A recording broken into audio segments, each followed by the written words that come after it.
Muy bien, entonces, en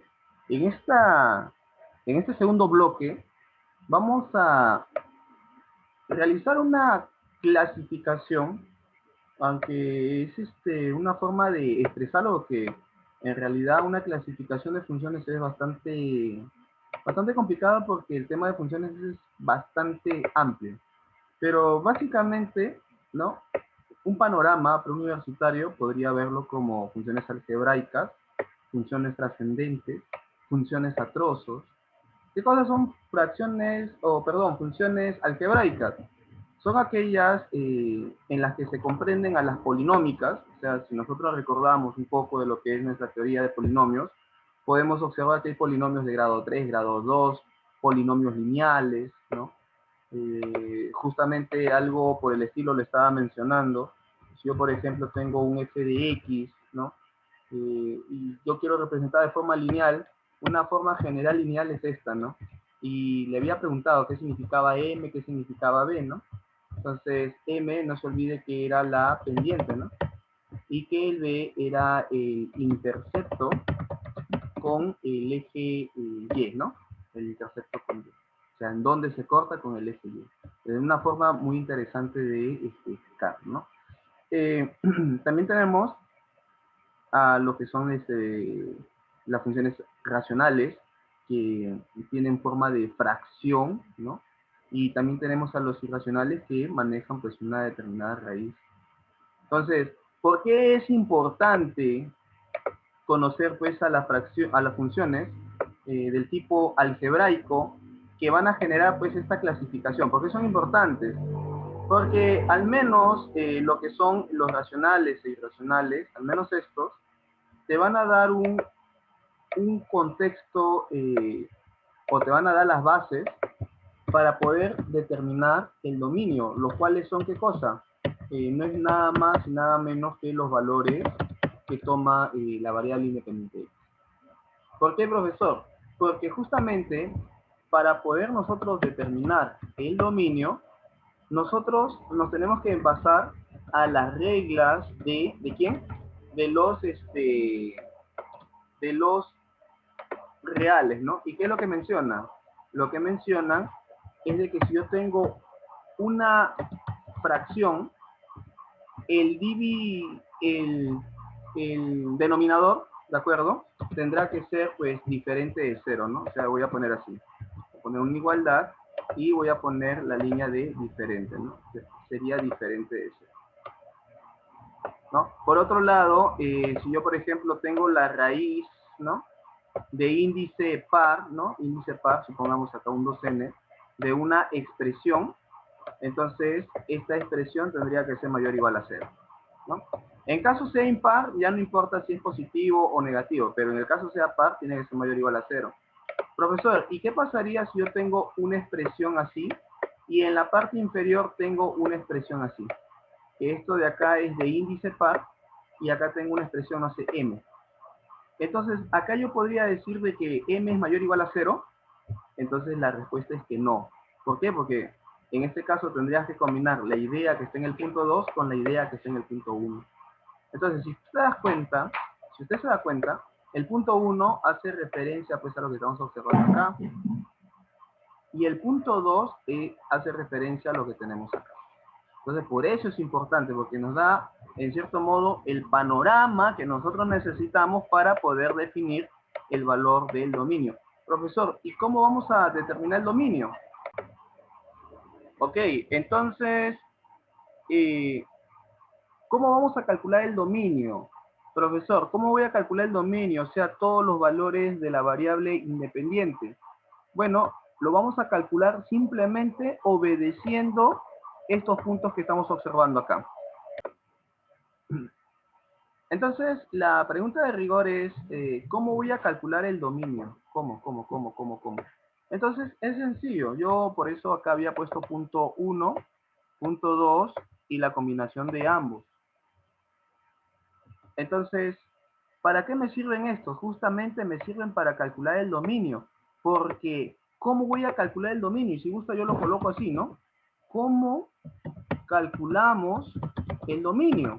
O sea, ¿cómo vamos a calcular ese valor de la variable independiente? Es muy sencillo. Simplemente obedeciendo a las restricciones. Nada más que eso. Entonces, justamente las funciones algebraicas que tiene en su haber las racionales y irracionales me dan estos 3 puntos y estos 3 puntos en sí son, en cierto modo, restricciones. Cuando tú obedeces esas restricciones, es en ese momento donde tú ya estás calculando el dominio. Por ejemplo, mira, voy a poner un ejemplo para que usted lo pueda comprender. Supongamos que tengo así, f de x igual a, no sé, va a haber un 5 entre x menos 2, supongamos así. Entonces, tenemos uno de los puntos que tenía forma de fracción. ¿Y qué nos decía la restricción? Acá voy a poner, ¿qué nos indicaba la restricción? Pues nos indicaba que denominador es diferente de 0. Eso es lo que nos indicaba. Entonces, ¿qué es lo que pasa cuando tú obedeces? Entonces, ¿qué es lo que hacemos? Nosotros tenemos que obedecer la restricción. ¿Y qué decimos? Ah, entonces x menos 2 tiene que ser diferente de 0. Acá le voy a poner el signo diferente, pero como no hay, le voy a poner una linecita. Así. Así, diferente de 0. Entonces, ¿cuál es la conclusión? La conclusión es que x no puede tomar el valor de 2. Ya, x no puede tomar el valor de 2. ¿Qué significa? Significa entonces que x, puede ponerle así, pertenece, ¿no? Pertenece o el conjunto de valores de x, ¿no? Está dentro de ¿quién? De todos los reales, para empezar, ¿ya? Voy a poner así, dentro de todos los reales, ¿sí? Recuerde que la clasificación es naturales, enteros, racionales, irracionales, reales, y la extensión mejorada y recontra chévere, ya vamos a tener la oportunidad de hablar de esto, complejos, ¿no? Ese es el universo de los números, de la clasificación de números. Entonces, cuando yo digo reales, estoy en la parte rosada, ¿no? A ver, mucho lo pinté, ¿no? Estoy en la parte rosada, ¿no? En toda la parte rosada, ahí comprenden naturales, enteros, racionales, también comprenden los irracionales. En aritmética también vamos a analizar la diferencia entre racionales y irracionales, porque es recontra bacán y también viene, ¿no? Sobre todo viene, ¿no? Eso es lo importante, que venga. Estamos en toda la parte rosada, reales. Entonces, pertenece a todos los reales, pero no toma ¿qué? No toma un valor. ¿Qué valor no toma? No toma el 2. ¿Y está? Y se acabó. ¿Y qué es lo que acabamos de hacer? Acabamos de calcular los valores de x, que obedecen la restricción. ¿Y qué cosa es eso entonces? Esto vendría a ser el dominio. ¿Listo?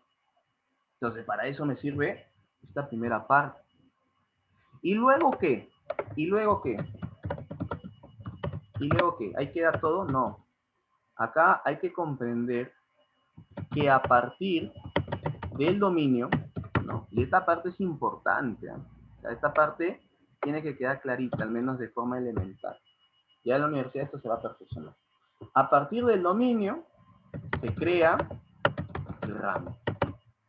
Listo. Se acabó.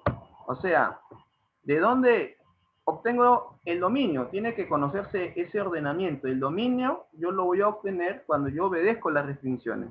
Y ya coloqué mis dos restricciones y la combinación de las dos. Y una vez que ya tengo mi dominio, yo puedo crear, ¿qué cosa? Mi rango. ¿Y qué cosa es el rango? Son los valores del y, ¿no? Valores de y. ¿Se acabó? Valores de y. Entonces, ese es el ordenamiento, ese es el esquema que se tiene que manejar. Ahora, como estamos hablando de la clasificación de estas funciones, estas trascendentes, yo lo observo acá, trascendentes, y en las cuales aparecen pues, las exponenciales, las logarítmicas, las trigonométricas, estos de acá son los que le dan el sentido pues, interesante al curso. O sea, tener una exponencial en un problema le pone un toque bonito. Tener una logarítmica, una función logarítmica. Y esta parte, hay un capítulo entero en el cual se le va a otorgar, y esto lo estoy adelantando y por favor mucha atención acá, estos dos son parejita. O sea, usted no puede hablar de exponenciales sin luego hablar de logarítmicas, y no puede hablar de logarítmicas sin hablar de exponenciales. Profesor, ¿por qué? ¿Por qué? ¿Por qué? ¿Por qué? ¿Sabe por qué?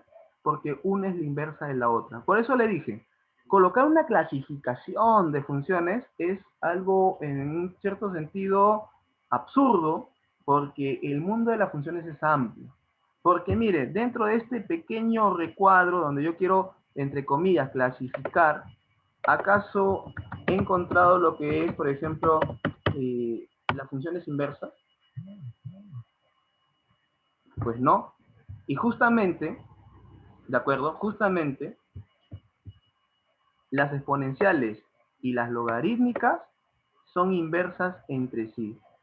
La inversa de una función exponencial es una función logarítmica y la inversa de una logarítmica es una función exponencial. Por eso están así, ¿no? Relacionados. Y le dan ese toque especial a los problemas. Las trigonométricas tienen algo muy bonito, ¿no? ¿Qué son o cuál es la propiedad que vuelve bonito esta parte? Es que las funciones trigonométricas son periódicas. Y eso ya lo habíamos conversado. La función seno, la función coseno, tangente, cotangente, secante, cosecante, que un inicio, para poderlos entender, se entienden como simples razones trigonométricas, pero que detrás de todo esto hay un misterio más grande, porque son funciones, tienen un comportamiento periódico, eso significa que se va a repetir constantemente. Y eso le da pues, una posibilidad amplia de valores cuando de dominio se trata, ¿no? Entonces, hay muchas cosas. Y luego, lo que es a trozos, acá, por ejemplo, esta parte es de valor absoluto, ¿ya? Valor absoluto. Hay otros que son a trozos, como cuáles, por ejemplo, profesor, como por ejemplo la función signo y, por ejemplo, la función máximo entero. Entonces, todas estas funciones nosotros las vamos a analizar. En esta primera parte, entonces, estamos viendo lo que son aspectos generales. Recuerde que estamos en la introducción, o sea, todavía falta mucho para poder comprender el tema de funciones, pero tiene que ir en este orden, ¿no? Este es el orden más adecuado. Ahora, otro punto que me gustaría adelantar frente a todo lo que se nos viene. Estas exponenciales y estas logarítmicas, habíamos dicho que son funciones inversas. Y al menos gráficamente, ¿cómo, de acuerdo? ¿Cómo puedo obtener la inversa de una función? Al menos gráficamente, ¿cómo lo logro? Entonces, para ello, yo voy a colocarle una función, ¿de acuerdo? Exponencial primero, ¿ya? Y le voy a colocar, eh, vamos a colocar, a ver, supongamos un 5, ¿ya? Y con exponente x, ¿ya? Con exponente x. Entonces, usted mediante una tabulación, usted puede encontrar, pues, efectivamente, estos valores. Yo puedo poner acá x, y acá puedo poner y puedo hacer esto de acá. Observe, por favor. Observe, acá no solamente tiene que manejar la teoría, sino también tiene que tener criterio, tiene que tener habilidad. Entonces, observe. Vamos a tomar un valor, no sé, vamos a empezar con un -2, luego -1, luego 0, luego 1, luego 2. Suficiente, y de ahí pueden haber muchos más valores, ¿no? Pueden haber muchos más valores. Listo. ¿Cuánto es el valor de el y, ¿no? Recuerden que este fx es el y, ¿no? El cual es 5 a la x, cuando esto vale -2. Si es -2, acá voy a hacer los cálculos en borrador. Esto sería 5 a la -2, ¿no? Entonces, esto de exponente, de leyes de exponentes, tiene que quedar clarito. ¿Ve? ¿Cómo es esto? Esto sería equivalente a 1 entre 5 a la 2. O sea, se da cuenta que ya tratando de analizar las funciones, todos los demás temas quedan como simples herramientas. Una simple herramienta, ley de exponentes. ¿Esto cuándo me queda? Esto me queda como 1 entre 25. Utiliza sus poderes aritméticos y ¿qué dice? por 4 por 4 sería 4 arriba y por 4 abajo sería 4 entre 100, ¿no? ¿Para qué? Para que se le haga fácil, que es simplemente un 0.04, ¿no? Entonces, ¿esto cuánto es? Esto es un 0.04. ¿Por qué? Porque como estamos en introducción, estamos tabulando, ¿no? Estamos tabulando, básicamente. Si es a la menos 1, es 5 a la menos 1, su inversa es un quinto, y 1 entre 5 sería pues simplemente 0.2, ¿no? 0.2. A la 0, todo número expresión a la 0 sería 1, 5 a la 1 sería 5, y 5 al cuadrado es 25. Entonces, nos estamos percatando que hay una serie de valores que nosotros podemos relacionar. Entonces, ya que no nos sirve esta parte, lo voy a borrar acá. Y acá voy a realizar la gráfica y por favor, mucha atención, porque mi objetivo, porque siempre tiene que haber un objetivo, mi objetivo es que usted comprenda cómo va a obtener la inversa de una función. Y eso es muy importante, ¿para qué? Para las futuras preguntas de examen de admisión que usted va a analizar. Entonces, voy a tomar mi eje Y vertical, voy a tomar mi eje X horizontal, voy a jalar un poquito más acá por si acasito y ya está. Ahora tomo pincel y digo, ¿no? ¿Qué valores he tomado para el X? Ya, el X es el horizontal acá, el X. Vamos a tratar de darle una orientación. Y tomé el menos 2, tomé el menos 1, tomé el 0, tomé el 1 y tomé el 2. ¿Ahí está? Entonces, acá tengo menos 2, acá tengo menos 1, acá está el 0, acá está el 1 y acá está el 2. Perfecto. Luego en la vertical tengo el Y. Y bacán, pues. Cuando el X vale menos 2, ¿cuánto me sale? Cerca al 0. 0.04, o sea, por acácito, ¿no? Ahí está. Ahí está. Más o menos por acá. ¿No? Ahí está. Algo así, por acá. 0.04. Cuando es menos 1, sube un poquito más, ¿no? Y el Y se ubica en 0.2, ¿no? Supongamos que el 0.2 queda por acá. Cuando estás en 0, ya estás en 1. O sea, este punto de acá es 1. Ahí está. Este punto de acá es 1. Cuando es 1, mira, te vas hasta 5. Mira, ¿te das cuenta? Y cuando es 2, el valor de Y sube abismalmente. Por eso es que cuando a veces los precios se disparan, ¿no? O por ejemplo este contexto pandémico sube, ¿no? Ha subido de la manera en cómo ha subido, ¿qué dicen? Ha tenido un crecimiento exponencial, dicen. ¿No? Entonces es por esto, ¿no? Esto lo debo estirar para que tome más o menos, ¿no? Esbozándolo, un valor aproximado de 25, ¿no? Obviamente se ve más arriba, pero ya hasta acá nomás está bien. Ahí está el 25. Entonces, al momento de que usted une los puntos, ¿no? Porque tiene, voy a ponerlo de otro color para que lo pueda visualizar. Tiene un punto acá, tiene otro punto acá, tiene otro punto acá, tiene otro punto acá y tiene otro punto acá. Entonces, no va a salir tan exacto porque, ¿no? Acá sale medio tembleque, pero es algo así. ¿Se da cuenta? Una curva, ¿no? Que está así. Y cada vez que se va, toma valores más negativos, se acerca más y más al eje X. Pero ¿qué es lo que pasa? No lo toca. O sea, está así como pegadito, como rozándolo cada vez que se hace más negativo, pero nunca, nunca, nunca, nunca, nunca lo va a, nunca lo va a tocar, ni lo va a cruzar, ni se va a ir hacia el Y negativo.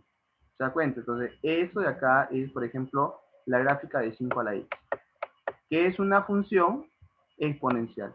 ¿Y cómo logro, profesor, la función logarítmica? Entonces, acá está el secretito. Para encontrar la función logarítmica, que ya sé que es su inversa, y vamos a ver cómo gráficamente puedo obtener la inversa, lo que usted va a hacer es esto. Va a trazar una recta de 45 grados de inclinación.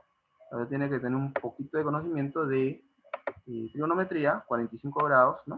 O sea, esta inclinación es de 45, ¿ya? Voy a ponerlo por acá, ¿ya? Para que no se olvide. 45 grados de inclinación. Y este de rojo va a servir como un espejo. Y, ¿de acuerdo? Y, ¿qué es lo que va a pasar? Lo que va a pasar es que, efectivamente, Esta gráfica está un poquito enredosa, en realidad debería ser un poquito más allá para que la gráfica suba. Así que lo que voy a hacer es esto. Voy a borrarlo porque está un poco inexacto, ¿ya? Ya borro los valores y solamente voy a colocar esto. Voy a colocar el fx, ¿sí? Que es 5 a la x, y usted ya conoce su gráfica, ¿sí? Porque ha salido muy imprecisa la gráfica, así que lo estoy corrigiendo, ¿sí? Ya. La gráfica en sí debería quedarle algo así, miren, bien cercano así, y se va abriendo, y se va abriendo, y se va abriendo, y se va abriendo, y se sube, así, aproximadamente, 5 a la x. Ya. Cuando usted toma la recta de 45, más o menos lo tiene que cortar, o sea, más o menos así, aproximadamente, ya, algo así. O lo voy a parar un poquito ahí, ya. Voy a exagerar la situación. Esto de acá, obviamente, tiene que tener una inclinación de 45 grados. ¿Sí? ¿Y cómo voy a lograr la función inversa, que en este caso me va a dar como origen la función logarítmica? Lo que me va a dar como resultado es esto de azul. Si esto funciona como un espejo, entonces, si lo de rojo funciona como un espejo, entonces esto estaría algo así. ¿Se da cuenta? Si se da cuenta, si el rojo fuera el espejo, lo de azul reflejaría a lo de negro.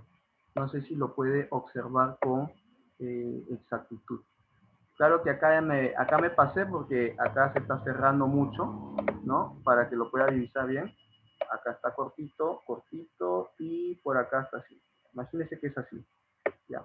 Entonces, ¿cuál sería su reflejo? Sería así. Entonces, esta parte de azul que usted está observando acá, esta partecita de azul sería justamente la función logarítmica. Entonces, de esa manera usted va a lograr gráficamente obtener las inversas de las funciones. Pero existirá otro método. Claro, el método operativo. ¿Y en qué consiste el método operativo? Básicamente, cambiar las X por las y las Y por un X. Déjase cuenta del detalle de que no es esta Y no es esta Y, porque esta es una Y asterisco y esta X no es esta X, es un X asterisco. Pero básicamente es cambiarlo, nada más. Entonces, gráficamente ya sabe cómo obtener una inversa y ya sabe que a futuro, porque esto lo vamos a analizar uno por uno, estos dos son bonitos, le dan un detalle bien chévere. Es más, y acá hay que tener mucho cuidado, esta parte de logarítmica no lo estudian como función en sí. Simplemente el centro educativo, ¿no? Ya sea una academia, un grupo de estudio, lo que sea, lo clásico es colocar simplemente logaritmos, ¿no? O sea, al menos en la mayoría, porque sí hay quienes también lo analizan como funciones logarítmicas, pero la mayoría ponen simplemente el tema logaritmo y colocan una serie de fórmulas que nosotros también vamos a colocar. O sea, y si han tenido de repente la oportunidad de observar la elemental del logaritmo, ¿qué es lo que te dicen del logaritmo? Te dicen, logaritmo, ¿ya? De un valor en una determinada base es igual a un valor y.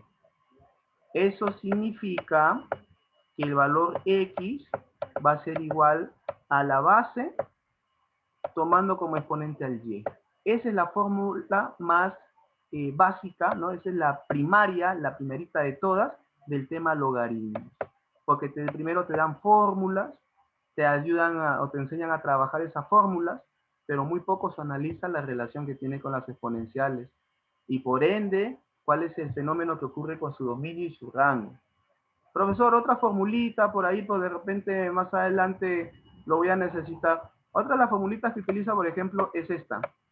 Mira, logaritmo, por ejemplo, si yo tengo logaritmo de una determinada base, ¿no? De una expresión A, y quiero sumarlo, ¿no? Con logaritmo de una expresión B mayúscula, con la misma base. ¿A qué se reduciría? Se reduce simplemente al logaritmo de ¿quién? Como tiene la misma base, va a ser la misma base, y Si se está sumando, pues acá se va a multiplicar, acá te va a quedar A por B. Profe, ¿y si se resta? Entonces, usa la analogía. Si la suma es multiplicación, entonces la resta, ¿qué va a ser? Va a ser división, ¿no? Va a ser división. La división creo que lo expresan así. División. Se acabó. ¿Ya? Se acabó. Voy a ponerlo acá arriba. Entonces, pero yo no coloco algo que en realidad no sirva. ¿Sabes por qué yo coloco esto? Y te voy a explicar por qué esta parte de la suma y resta de logaritmos, al menos en esta fórmula que se menciona, dentro del contexto de la función logarítmica es importante. Estos logaritmos te permiten analizar los cambios que ocurren, ¿de acuerdo?, en los fenómenos físicos, en los fenómenos económicos, financieros, etcétera. ¿De acuerdo? Siempre cuando nosotros queremos analizar el cambio de algún elemento, los logaritmos nos ayudan pues enormemente. Profesor, ¿por qué? Porque, ¿de acuerdo? Porque nosotros, yo te voy a adelantar algo que a futuro vas a ver. Si usted tiene el logaritmo de una expresión X, ¿ya? Tiene el logaritmo de una expresión X, y usted deriva esto, ¿no? Usted lo quiere derivar, entonces lo que usted va a obtener es dx entre x, ¿ya? Esto de acá ya le da la noción de cambio a usted. ¿Qué cosa es el dx? El dx va a representar la variación, ¿no? ¿Y qué cosa es el x? Es obviamente el original. Es como que usted tiene dinero inicial, ¿no? Y tiene 1000 soles. Y luego, al final de mes, supongamos, ¿no? Es un ejemplo, ¿no? Básico. Tiene 1500. ¿Cuánto es la variación? Profesor, mi variación es 500, ¿ya? Ok, ya tu variación es 500, ¿no? Entonces ya, ahí está, tu variación, tu dx, o sea, tu delta. Entre tu original, ¿quién es el original? Ya 1500, ya, supongamos, ¿no? Entonces, se analizan los cambios. Entonces, mira, hemos derivado simplemente la función logaritmo de x. Entonces, esto es lo que vamos a ver a futuro. Y cómo cuando se relaciona con otros cambios, cómo voy a relacionar otras variables o muchas variables o un sistema, justamente mediante esta fórmula. ¿Por qué? Porque esta fórmula convierte suma y resta a multiplicación o división, o una multiplicación-división a sumas y restas. Entonces, este es muy utilizado en física, muy utilizado en economía, muy utilizado en finanzas. O sea, esto no es que porque simplemente tiene un objetivo de resolver un problema, ¿no? Porque la mayoría simplemente te pone un problema, utiliza la fórmula y te sale un numerito, ya. Pero no es que te salga un numerito nomás. A futuro tú vas a interpretar cambios de la vida real con esto. O sea, por eso es importante. Ahora, las trigonométricas ya saben para qué, ¿no? Ahora, profesor, usted previamente dijo de que existirá otro modo aparte de la gráfica, aparte del análisis gráfico, para obtener función inversa. Claro, cambiando, ¿no? El x por el y el y por el x. Le voy a colocar un ejemplo para que se pueda entender este cambio operativo.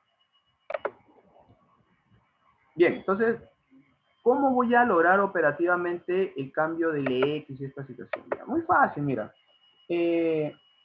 Supongamos que yo tengo lo siguiente. F de x, ¿no? Que ya sabe que es el y, ¿no? Igual a, voy a dejar un espacio para la raíz y voy a poner acá x más 2. O x menos 2. X menos 2. Y acá voy a colocar así, el símbolo de la raíz. ¿Está bien? Entonces, en primer lugar, voy a usar simplemente pincel. Y ya sabe que esta parte es el y, básicamente. Y esto de acá sería raíz de x menos 2. Entonces, este es el original. Entonces, si yo quiero la inversa, lo único que yo tengo que hacer es que donde yo veo y, lo tengo que cambiar por x. Ahí está. Pero con un asterisquito, ¿no?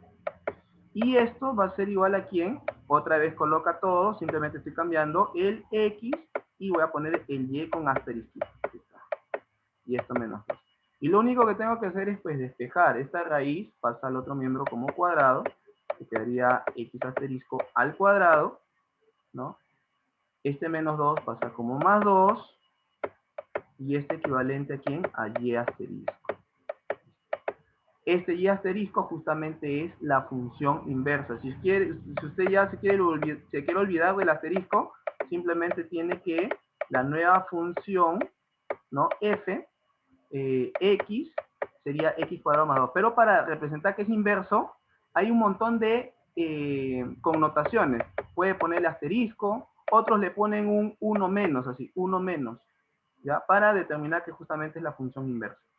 ¿Se da cuenta? Entonces, a eso me refiero. Entonces, ¿cuál es la inversa de esta función? Raíz de x menos 2, su inversa sería x cuadrado más 2. Y si usted logra la gráfica, y eso lo vamos a ver en graficación de funciones, usted logra graficar esto y logra graficar esto, se va a dar cuenta que utiliza el famoso la recta de 45 grados, lo utiliza. Va a ver usted clarito cómo se refleja uno y otro. Pero eso cuando ya trabajemos las gráficas, ¿sí? Eso es cuando trabajemos las gráficas. Ahora, con respecto a la utilidad del logaritmo, ¿ya? Con respecto a lo que es la utilidad del logaritmo, ¿por qué se utiliza bastante? Por ejemplo, la ley cuantitativa del dinero, yo le voy a poner un ejemplito nada más. Un ejemplito chiquito, ¿ya? La ley cuantitativa del dinero, y de repente le viene en economía, ¿ya? Le dice lo siguiente. El nivel de producción multiplicado por el nivel de precios es equivalente a la velocidad del dinero por la cantidad del dinero, ¿no? La ley cuantitativa del dinero. Voy a poner acá. La cantidad del dinero por la velocidad del dinero. ¿De acuerdo? Entonces, esta de acá es pues la ley cuantitativa del dinero. Entonces, esta es la ley cuantitativa del dinero, ¿no? El nivel de producción, el nivel de precios, la cantidad de dinero multiplicado por la velocidad en la que pasa de mano en mano, ¿no? Listo. Pero cuando usted hace un análisis de economía, por ejemplo, de política monetaria, usted es acá donde va a decir, mira, y esto es uno de los cálculos bien comunes en economía, por ejemplo. Le va a aplicar logaritmo a cada miembro. Miren, logaritmo, así. ¿Y esto qué va a originar? Esto va a originar, y ni siquiera le aplican esto, le aplican logaritmo natural, pero ya, bueno, ya. Luego le hablo de logaritmo natural. Le aplica logaritmo, ¿y qué es lo que va a obtener? Va a obtener logaritmo. Si se está multiplicando es porque esto nació de esto. Logaritmo de y más logaritmo de p, ¿no? Ya sabe de que tiene que saber esto. Si se están sumando, al final se pueden reducir a una multiplicación. Y ya se sabe de que en la parte inferior tienen base y base 10, 10, ¿no? Listo. Acá igualito, ¿no? Logaritmo. Ya voy a poner por acá logaritmo. M más logaritmo v, ¿no? Entonces, yo puedo pasar una multiplicación a una simple suma. Entonces, ¿qué es lo que pasa? En primer lugar dicen lo siguiente. Vamos a considerar que la velocidad que pasa de mano en mano es constante. Entonces, este tipo de cambios es despreciable. Y supongamos que la producción, ¿no?, de determinado país también se mantiene constante. Entonces, ¿de qué depende el nivel de precios? Depende, por ejemplo, según acá, ¿no? Claro que este es un estudio mucho mayor, pero ¿de qué dependería, al menos en este esquema que he colocado? Dependería de la cantidad de dinero, ¿no? Claro que más adelante, usted cuando lea los textos, el nivel de precios, que obviamente va a determinar la inflación de un país, no depende necesariamente de la cantidad de dinero que tiene el país, sino también existe un elemento bien bonito que se llama pues tasa de interés. Pero este ya es un estudio un poco mayor.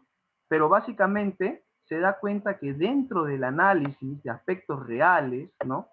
Es como si ya estaríamos hablando como ministros de economía, ¿no? Como asesores macroeconómicos, se da cuenta que está entrando justamente los conocimientos que tengo de mi función logarítmica, ¿no? Entonces, esas son aplicaciones reales. Entonces, todo donde implique cambio va, pues, los logaritmos son muy útiles. Ahora, no solamente eso, sino que usted ya sabe que las funciones se pueden derivar. Y si usted deriva una función y esa función es logaritmo, ¿no? de x, obviamente, entonces la derivada, ¿cómo le va a quedar? Le va a quedar de x entre x. Y esto de acá es muy usado en el futuro para análisis de cambios, ¿no? De cambios. Por eso todo lo que le acabo de decir es para que usted comprenda la utilidad de esto. Y obviamente no puedo hablar de esto sin hablar de justamente las exponenciales. Entonces, hay un mundo por explorar. En resumen, y para sintetizar esta clase, ¿de qué hemos hablado? Hemos hablado de qué cosas son las funciones. ¿Cómo puedo determinar gráficamente cuando una relación es función y cuando no? Y que la famosa técnica de la recta vertical no se debe confundir con la técnica de la recta horizontal, porque la horizontal es para determinar si es inyectiva o no. Y lo que es la cuestión de la inyectividad está dentro del estudio de un tridente. Ahorita le voy a mostrar cuál es el tridente que se va a estudiar. El tridente es comprender la inyectividad, la sobreyectividad y la biyectividad. La biyectividad es cuando se cumple la 1 y la 2. ¿Y en qué consiste? Consiste en que estas dan información acerca de cómo se relacionan los elementos del conjunto. Entonces, solamente le voy a mostrar las imágenes, ¿no? Que vamos a ver en la próxima sesión, ¿no? Para poder comprender qué cosas son inyectivas, qué cosas son sobreyectivas y qué cosas son biyectivas. Entonces, este es obviamente uno de los objetivos a futuro. Otro de los objetivos es comprender cuando una función tiene diferentes comportamientos dados por tramos. Ese sería como que un paso más avanzado de las funciones tomados en trozos. Ahora, también que hemos comprendido que una función tiene dominio, y dominio es el valor de la variable x, y el rango de la variable y. Pero hemos comprendido que el dominio nace de obedecer las restricciones, y que el rango se va a construir a partir del dominio. Lo otro que hemos entendido y hemos logrado sintetizar es cómo lograr la función inversa, puesto que la clasificación de funciones es poco, como ya dije, absurdo, porque funciones es muy amplio. Entonces, ¿cómo lograr la inversa? Puedo lograrlo a partir de una forma gráfica o de una forma operativa cambiando x por y por x, ¿no? Entonces, y aparte de eso, pues, ¿no? Ciertos detalles que ya, bueno, a este punto ya no sé qué más indicado, ¿no? Por eso les sugiero que repase bien el vídeo. Y esto simplemente ha sido la introducción, ¿no? Uno de los objetivos también es comprender la famosa álgebra de funciones. ¿Qué cosa es la álgebra de funciones? Una vez que ya comprendamos qué son las funciones, cómo se calcula su dominio, su rango y todo mediante ejercicios operativos, tenemos que saber sumar funciones, restar funciones, multiplicar, dividir, de repente potenciar y hacer muchos cambios con estas funciones. ¿De qué depende o cuál es el requisito para que esto sea posible? Todo ello va a ser objetivo de la próxima clase. Vamos a trabajar con la misma diapositiva. La diapositiva se la voy a compartir para que lo vaya viendo, ¿sí? Pero ese es uno de los objetivos de la próxima sesión. Esta ha sido una presentación. Espero que haya sido lo más claro posible.